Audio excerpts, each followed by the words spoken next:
नदियों को जीवनदायिनी यानी जिंदगी देने वाली कहा जाता है, क्योंकि पानी इंसान की सबसे अहम बुनियादी जरूरत है।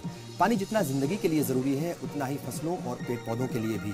लेकिन सोचिए कि तब क्या हो जब जिंदगी देने वाली ये नदियां ही लोगों की जिंदगियां लीलने लगें। यकीनन इसका तस्वुर भी डरावना होगा। देखिए, सिस्टम और आम लोगों की गलतियों के चलते नदियों के बिगड़ते हालात को पेश करती हमारी ग्राउंड जीरो रिपोर्ट।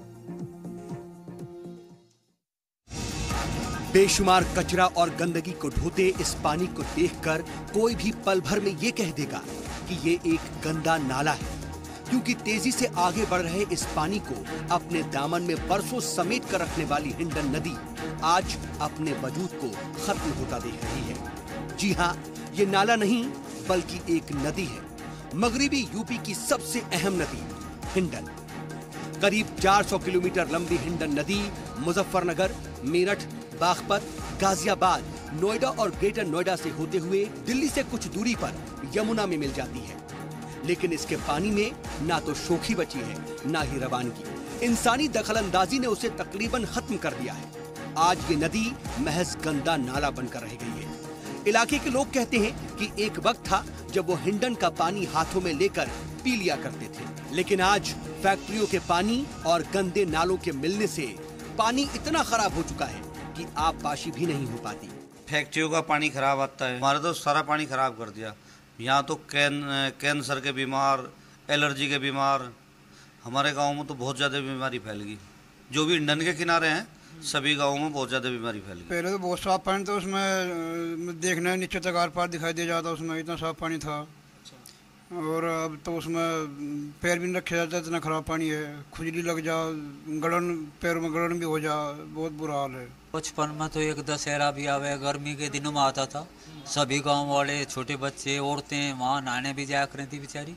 जैसे उसमें खरबूज तरबूजे वगैरह लगते थे परली तरफ। अब वे बेकार हो गए बेचारे, वे प्लेज लगानी भी बंद कर दी, सब्जी सब गलने लगी। हिंडन नदी में ऑक्सीजन की मिकदार बेहद कम है। ये हालात लगातार कारखानों का कचरा, शहर के नाले, पूजा के सामान और मुर्दों के बाकियात मिलने की वजह से पैदा हो रहे हैं। मोहननगर के पास ही इसमें ऑक्सीजन की मिकदार महज 2 से 3 मिलीग्राम फी लीटर रह जाती है। किसी जमाने में मगरिबी यूपी के कई जिलों की प्यास बुझाने वाली हिंडन आज लोगों को दिमागी बीमारी, खून की कमी, फेफड़ों का कैंसर, अल्सर, हामला खवातीन में कैंसर जैसी बीमारियां दे रही है। हिंडन के आसपास का जमीनी पानी भी आलूदा हो चला है। गांव में लगे हैंडपंप तक हटवा दिए गए हैं। हालांकि पानी की जांच भी लगातार की जा रही है। पानी में घुलते जहर पर रिसर्च करने अमेरिका के कैलिफोर्निया और दिल्ली यूनिवर्सिटी से 16 तलबा की टीम गांव में पहुंची है, जो लगातार लोगों को पानी को लेकर बेदार कर रही है। हम लोग एक प्रोजेक्ट के अंतर्गत काम कर रहे हैं, जिसमें हमारी 2 टीमें काम कर रही हैं। हमें यहाँ पे कम्युनिटी नीड असेसमेंट से पता चला कि यहाँ पे पानी की बहुत दिक्कत है। लोगों के पास पीने का पानी नहीं है, और अगर है भी तो वो उसको ज़्यादा बर्बाद कर रहे हैं। यहाँ पे पास ही में हिंडन नदी बहती है, जिससे कि जो इतनी दूषित हो चुकी है कि लोगों का जो पानी है, अंडरग्राउंड वाटर है, वो ज़्यादा ही दूषित हो चुका है। जब वो उसको पीते हैं तो उनको बहुत सारी बीमारियाँ होती हैं, स्किन डिजीज होती हैं, कैंसर तक की बीमारियां यहाँ पे हो रही हैं। इन बिगड़ते हालात को सुधारने की कोशिशें तो शुरू की गई हैं, लेकिन लगता है कि काफी देर हो चुकी है। लेकिन फिर भी क्या हिंडन की सेहत सुधर सकती है? ग्राउंड रिपोर्ट में बताएंगे आपको ये भी। ब्यूरो रिपोर्ट के साथ बागपत से शुएब रजा की रिपोर्ट। इसमें कोई शक नहीं कि बरसों की लापरवाही और सरकारी बेरुखी के सबब ही हालात इस कदर खराब हुए हैं। ऐसे में माहिर मौसमियात की सलाह और आदाद शुमार को समझना भी बेहद जरूरी है। आइए देखिए एक और रिपोर्ट।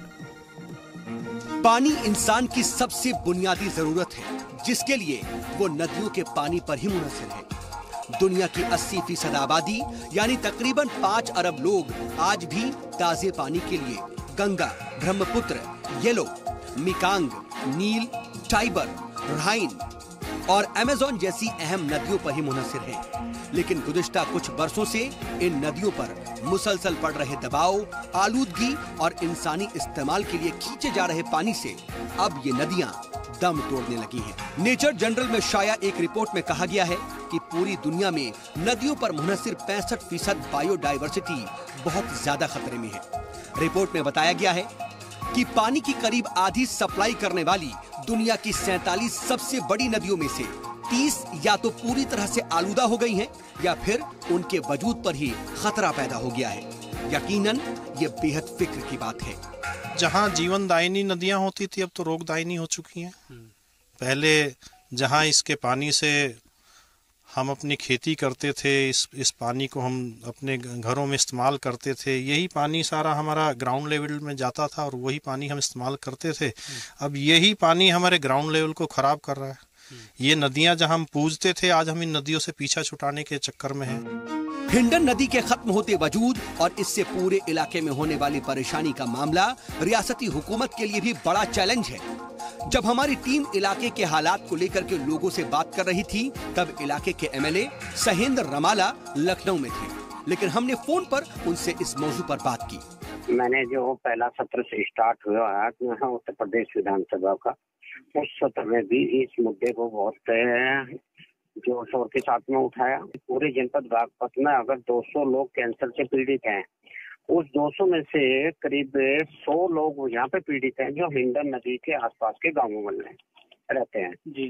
और यहाँ की हिंडन नदी के पानी के प्रदूषित को वो चेक करने के बाद में है जो एनजीटी ने ये हैंडपंप सब उखाड़ दिए और उसके बाद में वहाँ पेयजल की बहुत बड़ी एक परेशानी है जी। उस पेयजल की परेशानी को लेकर भी मैंने विधानसभा में और अपने जिला प्रभारी मंत्री हैं हमारे एसपी सिंह बघेल जी, उनसे भी मैंने निवेदन किया कि यहाँ पे वाटर ट्रीटमेंट प्लांट लगवाए जाए और यहाँ पे क्लस्टर तैयार करके यहाँ पे ऐसे सरकारी नलकूप हैं बना करके वो उसके द्वारा पानी को सप्लाई किया जाना चाहिए। बात अकेले हिंडन की नहीं है, बल्कि जरूरत मुल्क भर में तमाम नदियों के पानी के बेहतर मैनेजमेंट की है। आखिर दुनिया में हिंदुस्तान ही एक ऐसा वाहिद मुल्क है जहां नदियों को माँ का दर्जा दिया जाता है, उन्हें पूजा जाता है। जब बाकी के मुल्क इस समत में मिसाल कायम कर सकते हैं, तो फिर हम क्यों नहीं? आखिर माँ की देखभाल करना तो हर औलाद का फर्ज है।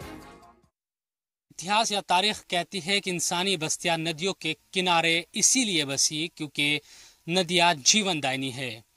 यकीनन गुजरते वक्त में इंसान की दखलंदाजी अब इतनी बढ़ गई है कि जीवनदायिनी से तमाम नदियां अब रोगदायिनी बनकर रह गई है। तो आपने देखा किस तरीके से जो हमारी नदियां हैं वो अब ना सिर्फ दम तोड़ रही हैं, बल्कि इंसानों की कुछ गलतियों की वजह से उनके हालात इतने ज़्यादा ख़राब हो गए कि उनके आसपास जो लोग रहते हैं उन्हें भी वो बीमार कर रही है। बहरहाल ग्राउंड जीरो में यहाँ रुकेंगे एक छोटे से ब्रेक के लिए, और ब्रेक के बाद जल्द हाजिर होंगे तो इस रिपोर्ट पर हमारा तज्जिया होगा, साथ ही कुछ अहम जानकारियाँ और आज की तारीख भी पेश करेंगे।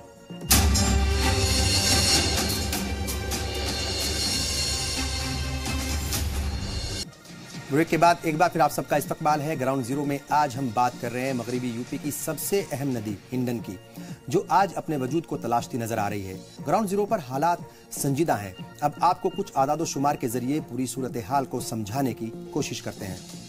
दरअसल ये जो पूरा मामला है ये हुआ क्यों, ये हिंडन नदी के आज ऐसे हालात क्यों हुए, कुछ अहम पॉइंट्स है जो हम आपको बताएंगे।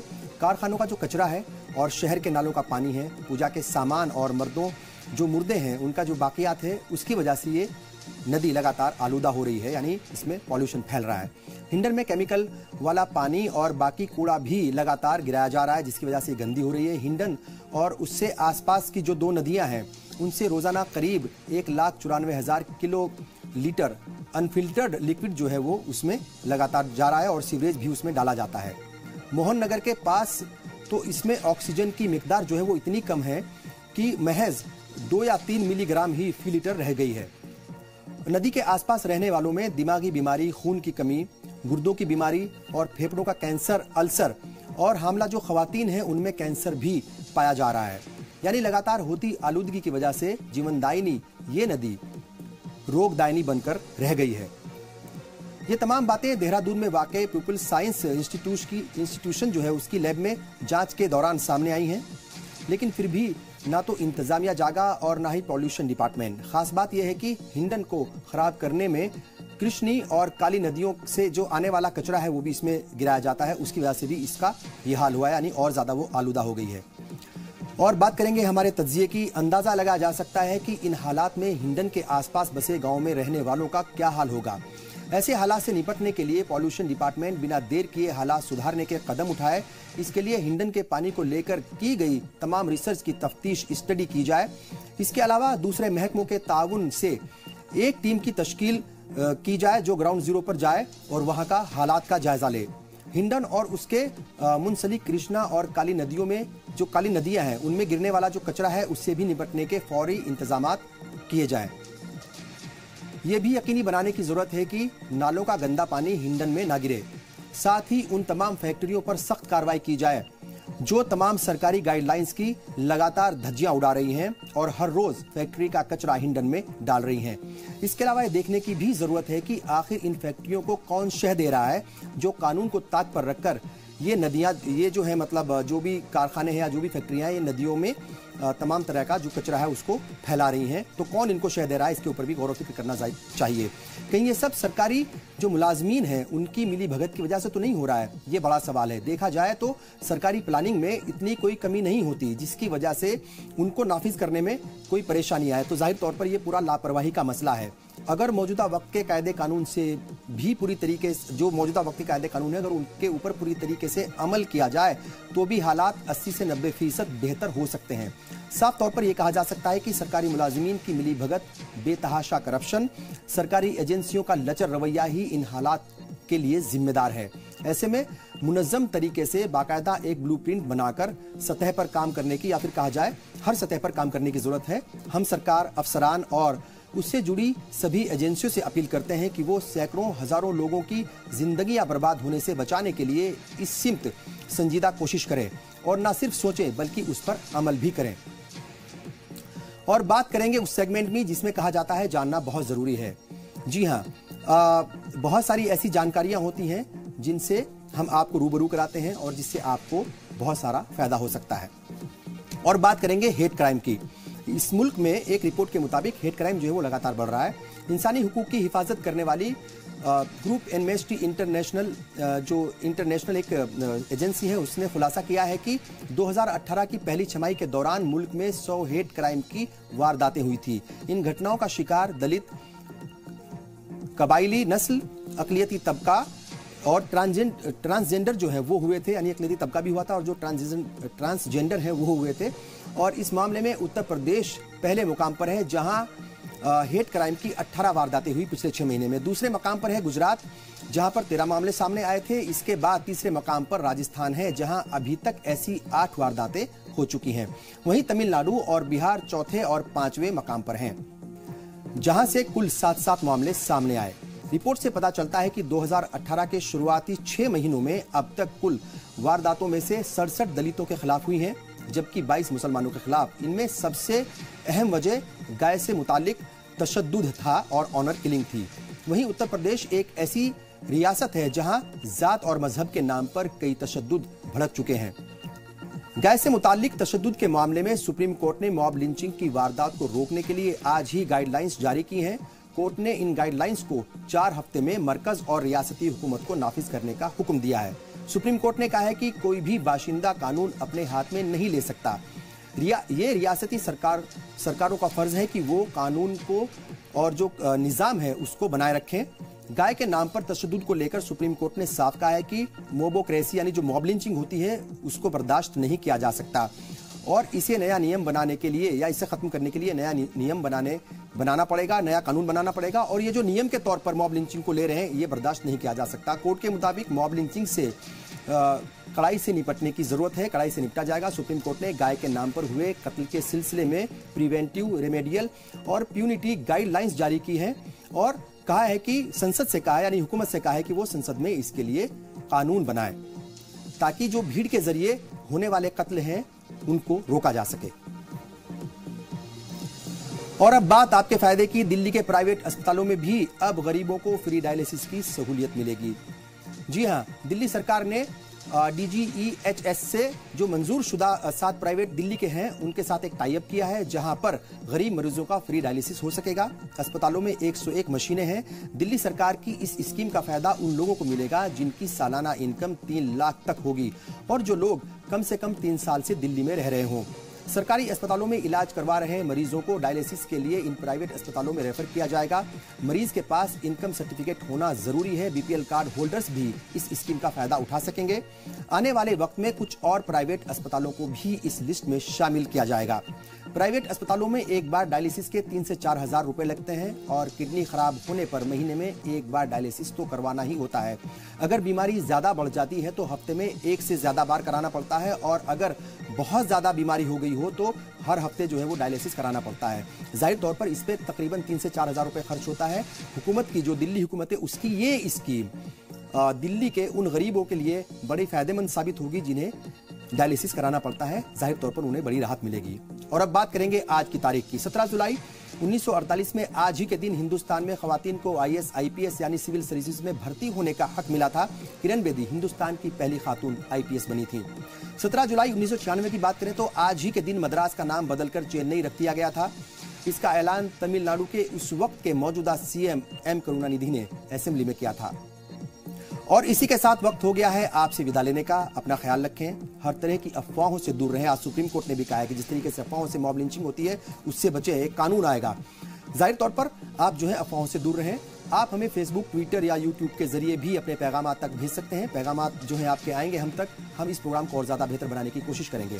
अब से कुछ ही देर के बाद देखिए आपकी बात बुशरा खानम के साथ। मुझे दीजिए इजाजत। आदाब।